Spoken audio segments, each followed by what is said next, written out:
स्वागत है तुहाडा सारिਆਂ ਦਾ एक बार फिर तो तुहाडे अपने चैनल के उपर। अज असी क्लास 10th के लिए लैसन नंबर 13 है जिहड़ा उसका पार्ट नंबर 6 लैके आए हैं। तो इस पार्ट दे विच असी चर्चा करांगे भारत के राजनीतिक दल या भारत विच जिहड़े राजनीतिक दल ने वो किन्नी तरह के ने, किस तरीके नाल काम करते हैं, उन्हां दी विचारधारा की है। ये सारे टॉपिक्स ने जिहड़े वो असी इस टॉपिक दे विच डिस्कशन करांगे। तो सब तो पहला असी समझांगे कि किसी भी देश के विच जिहड़ी दल प्रणाली है, पार्टी सिस्टम है, वो किन्नी तरीके का हुंदा है। तो जिहड़ी दल प्रणाली है 3 तरीके की हुंदी है। एक तो असी लिखते हैं single party system, single party system. दूसरा है बाईपोलर पार्टी सिस्टम, तो तीसरा है मल्टी पार्टी सिस्टम। इन्हां तिन्नां दे विच बेसिक फर्क ये है कि जिहड़ी सिंगल पार्टी सिस्टम होएगी इहदे विच कंट्री के अंदर सिर्फ कल्ला एक ही राजनीतिक दल होएगा। उहदे मुकाबले कोई होर दूसरा राजनीतिक दल है जिहड़ा वो बनाउण दी उस देश के संविधान के अकॉर्डिंग या उस देश की संस्थावां ने जिहड़ियां उन्हां नूं चला रही ने उन्हां दे अकॉर्डिंग परमिशन ही नहीं है। इहदी एग्जाम्पल हैगी साडे कोल चाइना। तो चाइना दुनिया दे विच एक अजिहा देश है जिथे सिंगल पार्टी सिस्टम ही काम करता है। उत्थे होर कोई पोलीटिकल पार्टी है जिहड़ी वो अपना राजनीतिक दल है जिहड़ा नहीं बना सकती। तो जिवें कि चाइना दे विच इक्को पार्टी है तो उस पार्टी का नाम हैगा कम्यूनिस्ट पार्टी, जिसनों असीं पंजाबी दे विच बोलते हैं चीन दा सामवादी दल, सामवादी दल। फिर एक हुंदा bipolar party system. Bipolar party system हुंदा जिन्हां देशां दे विच सिर्फ 2 राजनीतिक दल ही हैं ते जो राजनीतिक सत्ता प्राप्त करने के लिए चोणां दे विच हिस्सा लैणगे। इहदी एग्जाम्पल साडे कोल हैगी है USA, एक एग्जाम्पल हैगी है UK। तो USA दे विच भी दो पोलीटिकल पार्टियां ने, तो UK दे विच भी 2 ही पोलीटिकल पार्टियां ने। मल्टी पार्टी सिस्टम की हुंदा जिथे 2 तो वध राजनीतिक दल ने जिहड़े वो चोणां दे विच हिस्सा लैंदे ने। तो इहदी एग्जाम्पल हैगी है साडे कोल साडा देश भारत। तो भारत दे विच 2 तो वध पोलीटिकल पार्टी ने, इस करके साडी जिहड़ी राजनीतिक प्रणाली है तो उसनूं असीं बोलते हैं बहुदली प्रणाली, जिथे 2 तो वध राजनीतिक पार्टियां चोणां दे विच हिस्सा लैंदियां ने। हुण जिवें साडे कोल USA है तो USA 'च 2 ही पोलीटिकल पार्टियां ने। UK की गल करिए तो UK 'च भी 2 ही ने। हुण UK की साडे कोल 2 पोलीटिकल पार्टियां ने, एक हैगी है साडे कोल UK की लेबर पार्टी है तो दूसरी हैगी है कंजरवेटिव पार्टी। तो ये 2 पार्टियां ने, ये मजदूर दल है तो ये हैगा रूढ़ीवादी दल। तो इस तरीके नाल USA दे विच भी 2 पार्टियां ने, एक हैगी है साडी डेमोक्रेटिक पार्टी जिसनों असीं बोलते हैं लोकतंत्रिक दल, तो दूसरा हैगा रिपब्लिक पार्टी जिसनों असीं बोलते हैं गणराजी दल। ठीक है, तो या गणतंत्र दल। तो यही 2 पार्टियां ने। USA दे विच होर पोलीटिकल पार्टियां उत्थे फंक्शन नहीं करदियां। UK दे विच भी 2 ही पोलीटिकल पार्टियां ने। तो UK ते जिहड़ा USA है उहदे विच साडा है बाईपोलर पार्टी सिस्टम, 2 दली प्रणाली। उस तो बाद असीं गल करते हैं भारत के राजनीतिक दलों की। तो सब तो पहला असीं ये समझांगे कि राजनीतिक दल हुंदा की है। राजनीतिक दल का मतलब कुछ लोगों का अजिहा ग्रुप या अजिहा समूह जो अपने सांझे हितों की प्राप्ति के लिए या राजनीतिक जिहड़ी सत्ता है या शक्ति है जिहड़ी जिसनों असीं पावर कहने आ, पावर कह लो तो चाहे सत्ता कह लो, उसनों हासिल करने के लिए चोणां दे विच की करदियां ने, हिस्सा लैंदियां ने। तो राजनीतिक दल वो लोगों का ग्रुप है जो शक्ति या सत्ता नूं हासिल करने के लिए चोणां दे विच हिस्सा लैंदा है। उन्हां लोगों के ग्रुप नूं असीं की बोलते हैं राजनीतिक दल। तो इसकी डेफिनेशन होएगी है। हुण भारत दे विच जिहड़े राजनीतिक दल ने उन्हां दी 2 टाइप ने। एक तो साडे जिहड़े दल हुंदे ने उन्हां नूं असीं बोलते हैं राष्ट्रीय राजनीतिक दल, राष्ट्रीय राजनीतिक दल, नैशनल पोलीटिकल पार्टी, राजनीतिक दल। और दूसरे हुंदे ने साडे खेतरी दल या खेतरी राजनीतिक दल। तो 2 तरीके की पोलीटिकल पार्टियां ने। इसनों असीं बोलते हैं नैशनल पोलीटिकल पार्टीज़, ये साडियां नैशनल पार्टीज़ ने। तो इधर वाली जिहड़ियां पार्टी ने इन्हां नूं असीं रीजनल या स्टेट पार्टीज़ का नाम देने। ਹੁਣ ਕੋਈ भी पार्टी राष्ट्रीय होएगी या खेत्रीय होएगी, इस गल वास्ते जो फैसला किया जाएगा उहदे वास्ते कुछ शर्तां ने जो कि साडे देश का जिहड़ा चोण आयोग है उस दे द्वारा तय कीतियां जांदियां ने कि किहड़ी पार्टी साडी राष्ट्रीय होएगी ते किहड़ी पार्टी खेतरी होएगी। चोण आयोग इस दे लई कुछ टर्म एंड कंडीशनस ने जिहड़ियां वो अपलाई करदा है। जेकर वो पार्टी चोण कमीशन की शर्तों के उत्ते खरी उतरदी है तो पार्टी राष्ट्रीय बनेगी, और जिहड़ियां शर्तां खेतरी वास्ते बणीਆਂ ने अगर वो खेतरी पार्टी पूरीਆਂ कर दिंदी है तो उसनूं भारत दे विच खेतरी दल की मानता मिलेगी, क्योंकि भारत दे विच किसी भी राजनीतिक पार्टी नूं मानता देण दा काम है जिहड़ा वो कौन करदा है, चोण आयोग। तो जिहड़ी राष्ट्रीय पार्टियां हुंदियां ने इन्हां दा बेसिक डिफरेंस खेतरी पार्टियां नालों यही हुंदा है कि राष्ट्रीय पार्टियां ने जिहड़ियां वो पूरे भारत दे विच जिहड़ा चुनाव लड़ सकदियां ने ते उन्हां दा प्रभाव पूरे देश तक फैलिया हुंदा है, 28 दी 28 स्टेटां तक। पर जिहड़े खेतरी दल हुंदे ने इन्हां दा प्रभाव सिर्फ अपने आस पास दे जिहड़े राज ने उन्हां तक ही लिमिटेड हुंदा है, इन्हां दा पूरे भारत दे विच प्रभाव नहीं हुंदा। सिंपल लैंग्वेज तो ये है, पर जिहड़ियां टैक्नीकल डेफिनेशनस ने वो मैं तुहानूं क्लीयर करवावांगा कि राजनीतिक दलों के विच राष्ट्रीय दल ते जिहड़े खेतरी दल ने उन्हां 'च किहड़े-किहड़े पॉइंट दे उत्ते डिफरेंस है। तो सब तो पहला ये तुहानूं मैं दस देना चाहना कि भारत दे विच टोटल 8 राजनीतिक जिहड़े दल ने वो राष्ट्रीय ने। जेकर खेतरी दलों की गिणती करिए तो इन्हां दी गिणती दी भारत दे विच कोई कमी नहीं है। लगभग 2293 के आस पास जिहड़े दल सन वो भारत दे विच चोण आयोग दे कोल रजिस्टर्ड होए सन। कुछ उन्हां चों रजिस्टर्ड नहीं होए, कुछ आज़ाद उम्मीदवार तौर पर अज भी पार्टी दे विच हिस्सा लै रहे ने। तो 8 साडे राष्ट्रीय दल ने ते बाकी ने जिहड़े वो 1500 2000 के आस पास 1500 के आस पास जे ने जिहड़े रजिस्टर्ड ने, बाकी कुछ इहो ਜਿਹੇ ने जिहड़े अनरजिस्टर्ड भी हैगे ने हुण तक। तो उन्हां पार्टियां नूं असीं खेतरी पार्टियां दे विच काउंट करदे हां। खेतरी पार्टियां की गिणती ज़्यादा है जबकि राष्ट्रीय दल सिर्फ साडे किन्ने ने 8 ने। तो हुण किसी पार्टी नूं खेतरी दल का दर्जा कदों मिलेगा तो राष्ट्रीय पार्टी का दर्जा कदों मिलेगा, उहदे वास्ते जिहड़ियां शर्तां साडे चोण आयोग ने डेलीमिनेशन एक्ट 2002 दे विच पास कीतियां ने या तय कीतियां ने, मैं हुण उन्हां बारे आपां चर्चा करदे हां। तो राष्ट्रीय दल बनाउण वास्ते जिहड़ी पहली शर्त साडे चोण आयोग द्वारा तय की गई है वो ये है कि किसी भी राजनीतिक दल नूं पोलीटिकल पार्टी कोई भी होवे चाहे उसनूं राजनीतिक दल के तौर पर अगर राष्ट्रीय दल का दर्जा प्राप्त करना है तो उहदे वास्ते ये जरूरी है कि वो पोलीटिकल पार्टी लोक सभा दीयां जिन्नियां साडियां सीटां ने उहदा 2% हिस्सा की करे हासिल करे। 2% ऑफ दी लोक सभा सीट्स, भारत दे विच जिन्नियां लोक सभा दी सीटां ने उहदा 2% उसनूं हासिल करना जरूरी है। पर इस दे लई शर्त नाल ये भी है कि जिहड़ियां वो 2% सीटां होणगियां वो एक स्टेट चों नहीं होणगियां, घट्टो घट्ट भी इंडिया दीयां 3 स्टेटां दे विचों ओवरऑल उसनूं 2% लोक सभा दी सीटां हासिल होणियां चाहीदियां ने। हुण 2% का मतलब की है कि जिवें साडे भारत दे विच लोक सभा दे 543 मैंबर ने तो इहदा 2%, अगर इहदा 2% कड्डोगे तो ये लगभग एस्टीमेट दे नाल देखिए तो किन्ने मैंबर बनणगे, 11 मैंबर। तो जिहड़ी पोलीटिकल पार्टी नूं इंडिया दी किसी भी 3 स्टेटां दे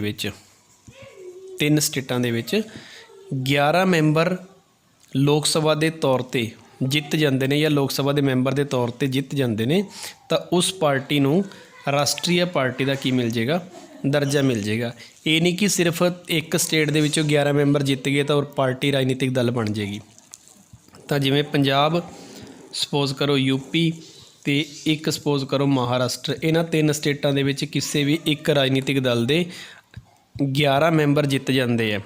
शर्त यह है कि 3 दे विचों मैंबर होने जरूरी ने, भावें इहदे चों 2 मैंबर होण, इहदे चों 4 होण ते इहदे विचों 5 होण। टोटल उन्होंने काउंटिंग 11 होनी चाहिए है, पर 3 अलग अलग स्टेटां चों। ये नहीं कि कोई पार्टी सपोज करो कि महाराष्ट्र चों 11 सीटां जित गई कल्ली तो उसनूं आपां राष्ट्रीय दल नहीं कहांगे, उसनूं घट्टो घट्ट इंडिया की 3 अलग अलग स्टेटां दे विच टोटल 11 मैंबर ने जिहड़े जितने पैणगे। तो इहदी पहली शर्त ये हुई कि उस पार्टी नूं इंडिया की 3 अलग अलग स्टेटां दे विच लोक सभा के 2% जिहड़े मैंबर ने उन्होंने जित हासिल करवानी पेगी, तां ही वो पार्टी की बन सकती है, राष्ट्रीय दल। पहली शर्त यह है।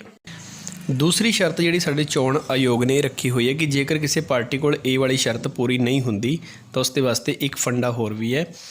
उसने ये लिखा है कि जेकर किसी पार्टी ने राष्ट्रीय दल बनना है तो उसनों इंडिया ਦੀਆਂ ਘੱਟੋ ਘੱਟ 3 ਸਟੇਟਾਂ ਦੇ ਵਿੱਚ 3 ਸਟੇਟਾਂ ਦੇ ਵਿੱਚ ਜੋ ਵੋਟਾਂ ਹੋਣਗੀਆਂ, ਚਾਹੇ ਉਹ ਲੋਕ ਸਭਾ ਦੀਆਂ ਹੋਣ ਤੇ ਚਾਹੇ ਉਹ ਸਾਡੀਆਂ ਵਿਧਾਨ ਸਭਾ ਦੀਆਂ ਹੋਣ।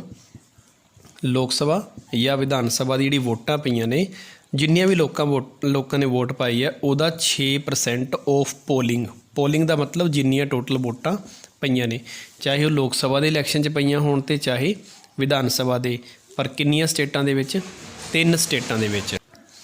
3 ਸਟੇਟਾਂ ਦੇ ਵਿੱਚ ਜਾਂ ਤਾਂ ਲੋਕ ਸਭਾ ਦੇ ਇਲੈਕਸ਼ਨ ਹੋਏ ਹੋਣ ਤੇ ਚਾਹੇ ਰਾਜ ਸਭਾ ਦੇ ਵਿਧਾਨ ਸਭਾ ਦੇ, ਉਹਦੇ ਵਿੱਚ ਉਸ ਪਾਰਟੀ ਨੂੰ ਟੋਟਲ ਵੋਟਾਂ ਦਾ 6% ਤਾਂ ਵੋਟਾਂ ਪਈਆਂ ਹੋਣ, ਪਲੱਸ ਨਾਲ ਉਸ ਪਾਰਟੀ ਨੂੰ 4 ਲੋਕ ਸਭਾ ਦੀਆਂ ਸੀਟਾਂ ਹਾਸਲ ਹੋਈਆਂ ਹੋਣ। ਲੋਕ ਸਭਾ ਦੀ 4 ਸੀਟਾਂ ਵੀ ਹਾਸਲ ਕਰਨੀਆਂ ਪੈਣਗੀਆਂ, ਪਲੱਸ ਜਿੰਨੀਆਂ ਲੋਕ ਸਭਾ ਅਤੇ ਵਿਧਾਨ ਸਭਾ ਦੀਆਂ ਚੋਣਾਂ ਹੋਈਆਂ ਨੇ, ਦੋਨਾਂ 'ਚੋਂ ਕਿਸੇ ਇੱਕ ਚੋਣਾਂ ਦੇ ਵਿੱਚ ਉਸ ਪਾਰਟੀ ਨੂੰ 3 ਸਟੇਟਾਂ ਦੇ ਅੰਦਰ 6% ਵੋਟਾਂ ਪੈਣੀਆਂ ਵੀ ਜ਼ਰੂਰੀ ਨੇ। ਚਾਹੇ ਉਹ ਪਾਰਟੀ ਵਿਧਾਨ ਸਭਾ ਦਾ ਇਲੈਕਸ਼ਨ ਉਸ ਸਟੇਟ 'ਚੋਂ ਹਾਰ ਜੇ, ਪਰ ਵੋਟਾਂ ਦੀ ਗਿਣਤੀ ਕਿੰਨੇ % ਹੋਣੀ ਚਾਹੀਦੀ ਹੈ? 6%। ਔਰ ਸਟੇਟਾਂ ਕਿੰਨੀਆਂ? 3, ਪਲੱਸ ਉਸ ਨੂੰ ਲੋਕ ਸਭਾ ਦੀਆਂ 4 ਸੀਟਾਂ ਵੀ ਕੀ ਕਰਨੀਆਂ ਪੈਣਗੀਆਂ? ਹਾਸਲ ਕਰਨੀਆਂ ਪੈਣਗੀਆਂ। ਇਹ ਦੂਸਰੀ ਸ਼ਰਤ ਹੈ। ਜਾਂ ਤਾਂ ਇਹ ਵਾਲੀ ਸ਼ਰਤ ਪੂਰੀ ਕਰਦੇ ਜਾਂ ਇਹ ਵਾਲੀ ਸ਼ਰਤ ਪੂਰੀ ਕਰਦੇ। ਇਸ ਤੋਂ ਬਾਅਦ ਇੱਕ ਸ਼ਰਤ ਸਾਡੇ ਕੋਲ ਹੋਰ ਹੈ, ਤੀਸਰੀ ਸ਼ਰਤ। ਤੀਸਰੀ ਸ਼ਰਤ ਇਹ ਹੈਗੀ ਹੈ ਕਿ ਜਿਸ ਪਾਰਟੀ ਨੇ ਵੀ ਰਾਸ਼ਟਰੀ ਪਾਰਟੀ ਦਾ ਦਰਜਾ ਪ੍ਰਾਪਤ ਕਰਨਾ ਹੈ ਤਾਂ ਉਸ ਦੇ ਲਈ ਇੰਡੀਆ ਦੀ ਕਿਸੇ ਵੀ 4 ਸਟੇਟਾਂ ਦੇ ਵਿੱਚ, ਕਿੰਨੀਆਂ ਸਟੇਟਾਂ ਦੇ ਵਿੱਚ?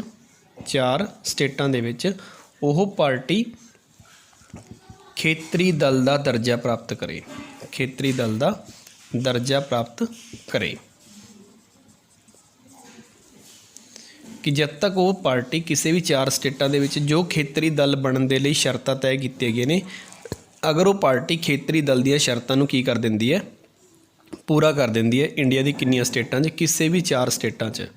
ਇਹਦੀ ਖੇਤਰੀ ਦਲ ਦੀਆਂ ਸ਼ਰਤਾਂ ਨੇ ਉਹ ਮੈਂ ਤੁਹਾਨੂੰ ਅੱਗੇ ਐਕਸਪਲੇਨ ਕਰ ਦਾਂਗਾ ਨੈਕਸਟ ਵੀਡੀਓ ਦੇ ਵਿੱਚ ਕਿ ਖੇਤਰੀ ਦਲ ਬਣਨ ਦੇ ਲਈ ਕਿਹੜੀਆਂ-ਕਿਹੜੀਆਂ ਸ਼ਰਤਾਂ ਨੇ। ਅਗਰ ਉਹ ਖੇਤਰੀ ਦਲ ਬਣਨ ਦੀਆਂ 4 ਸਟੇਟਾਂ ਦੇ ਵਿੱਚ ਸ਼ਰਤਾਂ ਨੂੰ ਕੀ ਕਰਦੇ? ਪੂਰਾ ਕਰਦੇ, ਤਾਂ ਉਹ ਪਾਰਟੀ ਕੀ ਬਣ ਸਕਦੀ ਹੈ? ਰਾਸ਼ਟਰੀ ਪਾਰਟੀ। ਤਾਂ ਰਾਸ਼ਟਰੀ ਪਾਰਟੀ ਦੀ ਬਣਨ ਵਾਸਤੇ ਜਾਂ ਤਾਂ ਇਹ ਸ਼ਰਤ ਪੂਰੀ ਕਰ ਦਿਓ ਜਾਂ ਇਹ ਵਾਲੀ ਪੂਰੀ ਕਰ ਦਿਓ ਜਾਂ ਇਹ ਤਿੰਨਾਂ ਦੇ ਵਿੱਚੋਂ ਕੋਈ ਵੀ ਅਗਰ ਇੱਕ ਸ਼ਰਤ ਅਸੀਂ ਪੂਰੀ ਕਰ ਦਈਏ ਤਾਂ ਉਹ ਪਾਰਟੀ ਭਾਰਤ ਦੇ ਵਿੱਚ ਕੀ ਬਣ ਜਾਏਗੀ? ਰਾਸ਼ਟਰੀ ਪਾਰਟੀ। ਹੁਣ ਅਸੀਂ ਗੱਲ ਕਰਦੇ ਹਾਂ ਕਿ ਭਾਰਤ ਵਿੱਚ ਕਿਹੜੇ-ਕਿਹੜੇ ਰਾਸ਼ਟਰੀ ਦਲ ਹਨ। ਸਭ ਤੋਂ ਪਹਿਲਾਂ ਸਾਡੇ ਕੋਲ ਆਜ਼ਾਦੀ ਤੋਂ ਪਹਿਲਾਂ ਦੇ ਜਿਹੜੇ ਰਾਸ਼ਟਰੀ ਦਲ ਨੇ ਉਹਦੇ ਵਿੱਚ ਸਭ ਤੋਂ ਪਹਿਲਾ ਨਾਮ ਹੈਗਾ ਭਾਰਤੀ ਰਾਸ਼ਟਰੀ ਕਾਂਗਰਸ। ਭਾਰਤੀ ਰਾਸ਼ਟਰੀ Congress. Indian national Congress INC। ਇਹ ਭਾਰਤ ਦਾ ਸਭ ਤੋਂ ਪੁਰਾਣਾ ਰਾਸ਼ਟਰੀ ਰਾਜਨੀਤਿਕ ਦਲ ਹੈ ਜੋ ਕਿ ਸਾਰੇ ਸਟੂਡੈਂਟਸ ਨੇ ਪਹਿਲਾਂ ਪੜ੍ਹਿਆ ਹੋਇਆ। 28 ਦਸੰਬਰ 1885 ਦੇ ਵਿੱਚ ਬਣਿਆ ਸੀ ਔਰ ਇਹਦੀ ਸਥਾਪਨਾ ਹੈ ਜਿਹੜੀ ਫਾਊਂਡਰ ਹੈ ਜਿਹੜਾ ਉਹ ਹੈ ਤੁਹਾਡਾ AO ਹਿਊਮ, ਐਲਨ ਓਕਟਾਵਿਨ ਹਿਊਮ। ਇਹ ਸਾਰਿਆਂ ਨੇ ਪਹਿਲਾਂ ਨਾਮ ਸੁਣਿਆ ਹੋਇਆ ਅਤੇ ਇਹ ਉਸ ਸਮੇਂ ਅੰਗਰੇਜ਼ਾਂ ਦਾ ਇੱਕ ਰਿਟਾਇਰ ICS ਆਫਿਸਰ ਸੀ, ਇੰਡੀਅਨ ਸਿਵਲ ਸਰਵਿਸ। ਹੁਣ ਤਾਂ ਅਸੀਂ IPS ਅਤੇ IAS ਬੋਲਦੇ ਹਾਂ, ਉਸ ਸਮੇਂ ਇਸ ਨੂੰ ਕੀ ਬੋਲਦੇ ਸੀ? ICS। ਤਾਂ ਇਹ ਪਾਰਟੀ ਦੀ ਸਥਾਪਨਾ ਹੋਈ ਸੀ AO ਹਿਊਮ ਦੁਆਰਾ। ਇਸ ਪਾਰਟੀ ਦੇ ਬਾਰੇ ਅਸੀਂ ਵਿਸਥਾਰ ਦੇ ਵਿੱਚ ਅੱਗੇ ਚਰਚਾ ਕਰਾਂਗੇ ਕਿ ਇਹ ਪਾਰਟੀ ਦੀ ਸਥਾਪਨਾ ਕਿਸ ਨੇ ਕੀਤੀ ਸੀ, ਕਦੋਂ ਕੀਤੀ ਸੀ। ਇਹ ਸਾਰਾ ਕੁਝ ਅਸੀਂ ਅੱਗੇ ਪੂਰਾ ਡਿਟੇਲ ਦੇ ਵਿੱਚ ਹੋਰ ਵੀ ਡਿਸਕਸ਼ਨ ਕਰਾਂਗੇ। ਇਸ ਪਾਰਟੀ ਦੀ ਵਿਚਾਰਧਾਰਾ ਕੀ ਹੈ, ਪ੍ਰਧਾਨ ਕੌਣ ਹੈ, ਇਹ ਸਾਰੀਆਂ ਗੱਲਾਂ ਬਾਰੇ ਅਸੀਂ ਚਰਚਾ ਕਰਾਂਗੇ। ਉਸ ਤੋਂ ਬਾਅਦ ਦੂਸਰੀ ਸਾਡੀ ਪੋਲੀਟੀਕਲ ਪਾਰਟੀ ਹੈਗੀ ਹੈ ਰਾਸ਼ਟਰੀ ਕਾਂਗਰਸ ਪਾਰਟੀ। ਰਾਸ਼ਟਰੀ ਕਾਂਗਰਸ ਪਾਰਟੀ। ਹੁਣ ਦੇਖੋ ਦੋਨਾਂ ਦੇ ਵਿੱਚ ਨਾਮ ਦੇ ਵਿੱਚ ਕਾਂਗਰਸ ਆਇਆ ਪਰ ਦੋਨਾਂ ਦੇ ਵਿੱਚ ਫ਼ਰਕ ਹੈ। ਉਹ ਪਾਰਟੀ ਅਲੱਗ ਹੈ ਅਤੇ ਇਹ ਵਾਲੀ ਪਾਰਟੀ ਅਲੱਗ ਹੈ। ਰਾਸ਼ਟਰੀ ਕਾਂਗਰਸ ਪਾਰਟੀ ਨੂੰ ਅਸੀਂ ਬੋਲਦੇ ਹਾਂ ਨੈਸ਼ਨਲ ਕਾਂਗਰਸ ਪਾਰਟੀ। ਉਹ ਹੈਗੀ ਹੈ ਇੰਡੀਅਨ ਨੈਸ਼ਨਲ ਕਾਂਗਰਸ ਅਤੇ ਇਹ ਵਾਲੀ ਹੈਗੀ ਹੈ ਨੈਸ਼ਨਲ ਕਾਂਗਰਸ ਪਾਰਟੀ, ਜਿਹਨੂੰ ਅਸੀਂ ਸ਼ਾਰਟ ਦੇ ਵਿੱਚ ਲਿਖਦੇ ਹਾਂ NCP। ਇਹ ਪਾਰਟੀ ਹੈ ਜਿਹੜੀ 1998 ਦੇ ਵਿੱਚ ਬਣਾਈ ਗਈ ਸੀ ਅਤੇ ਇਸ ਪਾਰਟੀ ਦਾ ਜਿਹੜਾ ਜ਼ਿਆਦਾ ਕਰਕੇ ਪ੍ਰਭਾਵ ਹੈ ਉਹ ਮਹਾਰਾਸ਼ਟਰ ਦੇ ਵਿੱਚ ਜ਼ਿਆਦਾ ਪ੍ਰਭਾਵ ਹੈ ਅਤੇ ਇਸ ਦੇ ਜਿਹੜੇ ਪ੍ਰਧਾਨ ਨੇ ਇਸ ਸਮੇਂ ਉਹ ਹੈਗੇ ਨੇ ਸ਼ਰਦ ਪਵਾਰ ਨੇ। ਠੀਕ ਹੈ, ਸ਼ਰਦ ਪਵਾਰ। ਤਾਂ ਇਹਦੇ ਬਾਰੇ ਵੀ ਆਪਾਂ ਡਿਟੇਲ ਦੇ ਵਿੱਚ ਅੱਗੇ ਡਿਸਕਸ਼ਨ ਕਰਾਂਗੇ। ਇਹ ਸਾਡੇ ਭਾਰਤ ਦੀ ਇੱਕ ਰਾਸ਼ਟਰੀ ਕਾਂਗਰਸ ਪਾਰਟੀ ਜਿਹੜੀ ਇੱਕ ਰਾਜਨੀਤਿਕ ਦਲ ਹੈ ਅਤੇ ਇਹਨਾਂ ਨੇ ਹੀ ਮਹਾਰਾਸ਼ਟਰ ਦੇ ਵਿੱਚ ਉद्धਵ ਠਾਕਰੇ ਨਾਲ ਮਿਲ ਕੇ ਜਿਹੜੀ ਸਰਕਾਰ ਹੈ ਜਿਹੜੀ ਉਹ ਬਣਾਈ ਹੋਈ ਹੈ ਮਹਾਰਾਸ਼ਟਰ 'ਚ। ਤੀਸਰੀ ਸਾਡੀ ਪੋਲੀਟੀਕਲ ਪਾਰਟੀ ਹੈਗੀ ਹੈ BJP। ਇਹਦੇ ਬਾਰੇ ਸਭ ਨੂੰ ਪਤਾ ਹੋਏਗਾ ਕਿਉਂਕਿ ਕਾਫੀ ਚਰਚਾ ਦੇ ਵਿੱਚ ਹੈ। Political party Bharatiya Janata party BJP, ਠੀਕ ਹੈ। ਔਰ ਇਹ ਪਾਰਟੀ ਦੀ ਜਿਹੜੀ ਸਥਾਪਨਾ ਹੈ ਉਹ ਹੋਈ ਹੈ 6 ਅਪ੍ਰੈਲ 1980 ਦੇ ਵਿੱਚ, ਠੀਕ ਹੈ। ਅਟਲ ਬਿਹਾਰੀ ਵਾਜਪਾਈ ਅਤੇ ਲਾਲ ਕ੍ਰਿਸ਼ਨ ਜਿਹੜੇ ਅਡਵਾਨੀ ਨੇ ਉਹਦੇ ਫਾਊਂਡਰ ਰਹੇ ਨੇ। ਤਾਂ ਇਹ ਪਾਰਟੀ ਬਾਰੇ ਵੀ ਆਪਾਂ ਡਿਟੇਲ ਦੇ ਵਿੱਚ ਅੱਗੇ ਪੜ੍ਹਾਂਗੇ ਨੈਕਸਟ ਟਾਈਮ। ਚੌਥੀ ਜਿਹੜੀ ਸਾਡੀ ਪਾਰਟੀ ਹੈਗੀ ਹੈ ਉਸ ਪਾਰਟੀ ਦਾ ਨਾਮ ਹੈਗਾ BSP, ਜਿਸ ਨੂੰ ਅਸੀਂ ਬੋਲਦੇ ਹਾਂ ਬਹੁਜਨ ਸਮਾਜ ਪਾਰਟੀ। ਇਹਦੇ ਬਾਰੇ ਵੀ ਤੁਸੀਂ ਹੁਣ ਨਿਊਜ਼ ਦੇ ਵਿੱਚ ਕਾਫੀ ਸੁਣਿਆ ਹੋਏਗਾ ਕਿ ਇਹ ਜਿਹੜੀ ਪੋਲੀਟੀਕਲ ਪਾਰਟੀ ਹੈ ਇਹਨੇ ਪੰਜਾਬ ਦੇ ਵਿੱਚ ਅਕਾਲੀ ਪਾਰਟੀ ਨਾਲ ਮਿਲ ਕੇ ਇਲੈਕਸ਼ਨ ਲੜਿਆ ਹੈ ਅਤੇ ਇਹੀ ਪਾਰਟੀ UP ਦੇ ਵਿੱਚ ਅਖਿਲੇਸ਼ ਯਾਦਵ ਦੇ ਖਿਲਾਫ ਜਿਹੜੀ ਉਹ ਇਲੈਕਸ਼ਨ ਲੜ ਰਹੀ ਹੈ। ਅਖਿਲੇਸ਼ ਯਾਦਵ ਦੀ ਪਾਰਟੀ ਹੈ ਉੱਥੇ ਇੱਕ ਸਮਾਜਵਾਦੀ ਪਾਰਟੀ ਅਤੇ ਇੱਕ ਤੁਹਾਡੀ ਜਿਹੜੀ BJP ਪਾਰਟੀ ਹੈ। ਉਹਨਾਂ ਦੋਨੋਂ ਪਾਰਟੀ ਦੇ ਨਾਲ ਇਹ ਪਾਰਟੀ ਵੀ ਕੀ ਕਰ ਰਹੀ ਹੈ, ਇਲੈਕਸ਼ਨ ਲੜ ਰਹੀ ਹੈ। ਅਤੇ ਇਹਦੀ ਜਿਹੜੀ ਪ੍ਰਧਾਨ ਹੈ ਇਸ ਸਮੇਂ, ਉਹਦਾ ਨਾਮ ਤੁਸੀਂ ਸੁਣਿਆ ਹੋਏਗਾ ਸਭ ਨੇ, ਮਾਇਆਵਤੀ, ਜਿਨ੍ਹਾਂ ਦਾ ਚੋਣ ਨਿਸ਼ਾਨ ਹਾਥੀ ਹੈ। ਅਤੇ ਇਹਨਾਂ ਦੇ ਜਿਹੜੇ ਫਾਊਂਡੇਸ਼ਨ ਹੋਈ ਹੈ ਉਹ ਹੋਈ ਹੈ 14 ਅਪ੍ਰੈਲ 1984। ਇਹ ਪਾਰਟੀ ਬੇਸਿਕਲੀ ਦੇਖਿਆ ਜਾਵੇ ਤਾਂ ਦਲਿਤਾਂ ਨੂੰ ਫੇਵਰ ਕਰਦੀ ਹੈ, ਜੋ ਸਮਾਜ ਦੇ ਵਿੱਚ ਦਬੇ ਹੋਏ ਜਿਹੜੇ ਲੋਕ ਨੇ ਉਹਨਾਂ ਨੂੰ ਫੇਵਰ ਕਰਦੀ ਹੈ, ਦਲਿਤਾਂ ਨੂੰ। ਅਤੇ ਇਹਦੀ ਫਾਊਂਡੇਸ਼ਨ 14 ਅਪ੍ਰੈਲ ਨੂੰ ਇਸ ਕਰਕੇ ਕੀਤੀ ਗਈ ਸੀ ਕਿਉਂਕਿ 14 ਅਪ੍ਰੈਲ ਨੂੰ ਹੀ ਦਲਿਤਾਂ ਦੇ ਜਿਹੜੇ ਇੱਕ ਬਹੁਤ ਵੱਡੇ ਮਸੀਹਾ ਨੇ ਸਾਡੇ ਸੰਵਿਧਾਨ ਨਿਰਮਾਤਾ ਦੀ ਕਮੇਟੀ ਦੇ ਵਿੱਚ, ਡਰਾਫਟਿੰਗ ਕਮੇਟੀ ਦੇ ਪ੍ਰਧਾਨ ਵੀ ਰਹੇ ਨੇ ਡਾਕਟਰ BR ਅੰਬੇਡਕਰ ਜੀ। ਇਹਨਾਂ ਦੀ ਜਿਹੜੀ ਜਨਮ ਜਯੰਤੀ ਹੈ ਉਸ 'ਤੇ 14 ਅਪ੍ਰੈਲ ਨੂੰ ਹੋਇਆ ਸੀ ਉਹਨਾਂ ਦਾ ਜਨਮ। ਇਸ ਕਰਕੇ ਇਸ ਪਾਰਟੀ ਦੀ ਜਿਹੜੀ ਸਥਾਪਨਾ ਹੈ ਉਹ ਹੋਈ ਹੈ 14 ਅਪ੍ਰੈਲ 1984। ਅਤੇ ਮਾਇਆਵਤੀ ਇਸ ਸਮੇਂ ਇਹਨਾਂ ਦੇ ਪ੍ਰਧਾਨ ਨੇ ਇਸ ਪਾਰਟੀ ਦੇ, ਲੇਕਿਨ ਇਹਨਾਂ ਦਾ ਜਿਹੜਾ ਰੀਅਲ ਫਾਊਂਡਰ ਹੈਗਾ ਉਹ ਹੈਗੇ ਨੇ ਕਾਸ਼ੀ ਰਾਮ ਇਹਨਾਂ ਦੇ ਮੇਨਲੀ ਫਾਊਂਡਰ ਨੇ, ਪਰ ਇਸ ਸਮੇਂ ਪ੍ਰਧਾਨ ਹੈ ਜਿਹੜੀ ਉਹ ਮਾਇਆਵਤੀ ਹੈ, ਠੀਕ ਹੈ ਜੀ। ਤਾਂ ਇਹ ਸੀ ਤੁਹਾਡੀ ਪਾਰਟੀ, ਚੌਥੀ ਪਾਰਟੀ BSP। ਇਸ ਤੋਂ ਬਾਅਦ ਹੈਗੀ ਹੈ ਨੈਕਸਟ ਪਾਰਟੀ TMC। ਵੈਸੇ ਦਾ ਪੂਰਾ ਨਾਮ ਹੈਗਾ AITMC, all India Trinamool Congress. ਇਹ ਪਾਰਟੀ ਪਹਿਲਾਂ ਇੱਕ ਖੇਤਰੀ ਦਲ ਸੀ, ਲੇਕਿਨ 2016 ਦੇ ਵਿੱਚ ਇਸ ਪਾਰਟੀ ਨੂੰ ਰਾਸ਼ਟਰੀ ਪਾਰਟੀ ਹੋਣ ਦਾ ਜਿਹੜਾ ਦਰਜਾ ਹੈ ਉਹ ਪ੍ਰਾਪਤ ਹੋ ਗਿਆ ਸੀ ਕਿਉਂਕਿ ਇਹਨੇ ਸ਼ਰਤਾਂ ਜਿਹੜੀਆਂ ਪੂਰੀਆਂ ਕਰਤੀਆਂ ਸੀ। ਅਤੇ ਇਸ ਪਾਰਟੀ ਦੀ ਪ੍ਰਧਾਨ ਸਭ ਨੇ ਇਹਦਾ ਨਾਮ ਸੁਣਿਆ ਹੋਏਗਾ, ਮਮਤਾ ਬੈਨਰਜੀ, ਜੋ ਕਿ ਕਾਫੀ ਚਰਚਾ ਦੇ ਵਿੱਚ ਰਹਿੰਦੇ ਨੇ। ਔਰ BJP ਪਾਰਟੀ ਦੇ ਨਾਲ ਇਹਨਾਂ ਦਾ ਕਾਫੀ ਜਿਹੜਾ ਹੈ ਕਲੋਜ਼ ਕੰਪੀਟੀਸ਼ਨ ਹੁੰਦਾ ਇਲੈਕਸ਼ਨ ਦੇ ਵਿੱਚ। ਮਮਤਾ ਬੈਨਰਜੀ। ਇੱਕ ਚੀਜ਼ ਹੋਰ ਹੈ, ਇੰਡੀਆ ਦੀ ਜਿਹੜੀ ਪੋਲੀਟਿਕਸ ਹੈ ਉਹਦੇ ਵਿੱਚ ਇੱਕ ਮਾਇਆਵਤੀ, ਇੱਕ ਮਮਤਾ ਬੈਨਰਜੀ ਅਤੇ ਇੱਕ ਨਾਮ ਤੁਸੀਂ ਸੁਣਿਆ ਹੋਏਗਾ ਤਾਮਿਲਨਾਡੂ ਦੇ ਵਿੱਚ ਜੈ ਲਲਿਤਾ। ਇਹਨਾਂ ਨੂੰ ਭਾਰਤ ਦੀ ਪੋਲੀਟਿਕਸ ਦੀਆਂ ਤ੍ਰਿਮੂਰਤੀ ਕਹਿੰਦੇ ਆ। ਤੀਸਰਾ ਨਾਮ ਹੈ ਜੈ ਲਲਿਤਾ। ਇਹਨਾਂ ਨੂੰ ਭਾਰਤ ਦੀ ਪੋਲੀਟਿਕਸ ਦਾ ਤ੍ਰਿਮੂਰਤੀ ਬੋਲਦੇ ਆ। ਜਿਹੜੀ ਮਾਇਆਵਤੀ ਹੈ ਉਸ ਨੂੰ ਬਹਿਨ ਜੀ ਕਹਿੰਦੇ ਨੇ ਭਾਰਤ ਦੀ ਪੋਲੀਟਿਕਸ ਦੇ ਵਿੱਚ। ਜਿਹੜੀ ਜੈ ਲਲਿਤਾ ਹੈ ਇਸ ਨੂੰ ਅੰਮਾ ਬੋਲਦੇ ਆ ਅਤੇ ਜਿਹੜੀ ਮਮਤਾ ਬੈਨਰਜੀ ਇਸ ਨੂੰ ਦੀਦੀ ਬੋਲਦੇ ਆ। ਤਾਂ ਇਹ ਹੈ ਮਾਇਆਵਤੀ, ਜਿਸ ਦਾ ਸਰਨੇਮ ਕੀ ਰੱਖਿਆ ਹੋਇਆ, ਬਹਿਨ ਜੀ, ਅੰਮਾ, ਔਰ ਇਸ ਨੂੰ ਬੋਲਦੇ ਆ ਦੀਦੀ। ਇਹ ਤਿੰਨ ਇੰਡੀਆ ਦੀ ਪੋਲੀਟਿਕਸ ਦੀ ਜਿਹੜੀਆਂ ਨੇ ਤ੍ਰਿਮੂਰਤੀ ਨੇ। ਹਾਲਾਂਕਿ ਜੈ ਲਲਿਤਾ ਹੈ ਜਿਹੜੀ, ਇਹਨਾਂ ਦੀ ਇਸ ਸਮੇਂ ਜਿਹੜੀ ਡੈਥ ਹੈ ਜਿਹੜੀ ਉਹ ਹੋ ਚੁੱਕੀ ਹੈ। ਅਤੇ ਮਾਇਆਵਤੀ ਇਸ ਸਮੇਂ ਆਪਣੀ UP ਦੀ ਪੋਲੀਟਿਕਸ ਦੇ ਵਿੱਚ ਅਤੇ ਪੰਜਾਬ ਦੀ ਪੋਲੀਟਿਕਸ ਦੇ ਵਿੱਚ ਐਕਟਿਵ ਹੈ, ਦਲਿਤ ਸਮਾਜ ਨੂੰ ਬਿਲੋਂਗ ਕਰਦੀ ਹੈ। ਅਤੇ ਮਮਤਾ ਬੈਨਰਜੀ ਹੈ ਜਿਹੜੀ, ਇਹ ਹੈ ਸਾਡੀ ਵੈਸਟ ਬੰਗਾਲ ਦੇ ਵਿੱਚ ਜਿਹੜੀ ਹੈ ਐਕਟਿਵ ਇੱਕ ਲੀਡਰ ਨੇ। ਇਸ ਤੋਂ ਬਾਅਦ ਜਿਹੜੀ ਸਾਡੀ ਛੇਵੀਂ ਪਾਰਟੀ ਹੈਗੀ ਹੈ ਉਸ ਦਾ ਨਾਮ ਹੈਗਾ CPI ਦਾ ਪੂਰਾ ਨਾਮ ਕਮਿਊਨਿਸਟ ਪਾਰਟੀ ਆਫ ਇੰਡੀਆ। ਅਤੇ ਇਸ ਨੂੰ ਪੰਜਾਬੀ 'ਚ ਬੋਲਦੇ ਆ ਭਾਰਤ ਦਾ ਸਾਮਵਾਦੀ ਦਲ। ਇਹ ਪਾਰਟੀ ਦੀ ਸਥਾਪਨਾ ਹੋਈ 1925 ਦੇ ਵਿੱਚ। ਫਿਰ ਇੱਕ ਸਾਡੀ ਪਾਰਟੀ ਹੈਗੀ ਹੈ CPIM, CPIM। ਇਹਨਾਂ ਦੇ ਇਸ ਸਮੇਂ ਜਿਹੜੇ ਪ੍ਰਧਾਨ ਨੇ ਉਹ ਹੈਗੇ, ਉਹਨਾਂ ਦਾ ਨਾਮ ਡੀ ਰਾਜਾ। ਇਸ ਪਾਰਟੀ ਦੇ ਇਸ ਸਮੇਂ ਪ੍ਰੈਜ਼ੀਡੈਂਟ ਨੇ।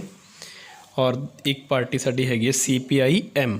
CPI ਦੀ ਫੁੱਲ ਫਾਰਮ ਸੇਮ ਰਹੇਗੀ, ਕਮਿਊਨਿਸਟ ਪਾਰਟੀ ਆਫ ਇੰਡੀਆ, ਪਰ ਇੱਥੇ ਜਿਹੜਾ M ਵਰਡ ਹੈਗਾ ਇਸ ਦਾ ਮਤਲਬ ਹੈਗਾ ਮਾਰਕਸਿਸਟ, ਜਿਸ ਨੂੰ ਅਸੀਂ ਬੋਲਦੇ ਹਾਂ ਮਾਰਕਸਵਾਦੀ ਦਲ। ਕਿਉਂਕਿ ਤੁਸੀਂ ਪਹਿਲਾਂ ਹੀ ਨਾਮ ਸੁਣਿਆ ਹੋਇਆ, ਇੱਕ ਨਾਮ ਬਹੁਤ ਮਸ਼ਹੂਰ ਹੋਇਆ, ਬਹੁਤ ਮਹਾਨ ਫਿਲਾਸਫਰ ਹੋਏ ਨੇ, ਦਾਰਸ਼ਨਿਕ ਹੋਏ ਨੇ, ਕਾਰਲ ਮਾਰਕਸ।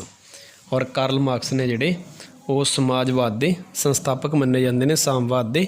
ਉਹਨਾਂ ਦੀ ਜਿਹੜੀਆਂ 2 ਕਿਤਾਬਾਂ ਜਿਹੜੀਆਂ ਬੜੀਆਂ ਮਸ਼ਹੂਰ ਹੋਈਆਂ ਨੇ, ਇੱਕ ਕਿਤਾਬ ਦਾ ਨਾਮ ਹੈਗਾ ਦਾਸ ਕੈਪੀਟਲ, ਅਤੇ ਇੱਕ ਹੈਗੀ ਹੈ ਕਿਤਾਬ ਉਹਨਾਂ ਦੀ ਕਮਿਊਨਿਸਟ ਮੈਨੀਫੈਸਟੋ।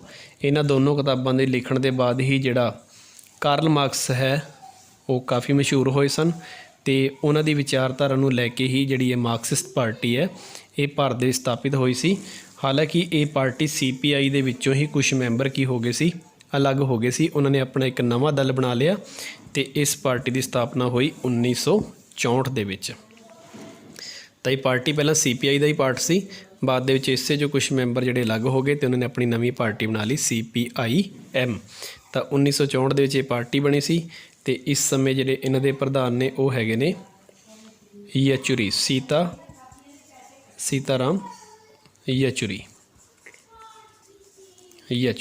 ਠੀਕ ਹੈ, ਤਾਂ ਇਹ ਇਹਨਾਂ ਦੇ ਇਸ ਸਮੇਂ ਕੀ ਨੇ, ਪ੍ਰਧਾਨ ਨੇ। ਤਾਂ ਇਹ ਕੁਛ ਮੇਜਰ ਪੋਲੀਟੀਕਲ ਪਾਰਟੀਜ਼ ਨੇ, ਇਹਨਾਂ ਦੇ ਚੋਣ ਨਿਸ਼ਾਨ, ਇਹਨਾਂ ਦੇ ਕਾਰਜਕ੍ਰਮ ਬਾਰੇ ਅਸੀਂ ਡਿਟੇਲ ਦੇ ਵਿੱਚ ਅੱਗੇ ਚਰਚਾ ਕਰਾਂਗੇ। ਸੋ ਇਹ ਵੀਡੀਓ ਨੂੰ ਵੱਧ ਤੋਂ ਵੱਧ ਸ਼ੇਅਰ ਕਰੋ, ਔਰ ਲਾਈਕ ਕਰੋ, ਔਰ ਕਮੈਂਟ ਕਰੋ।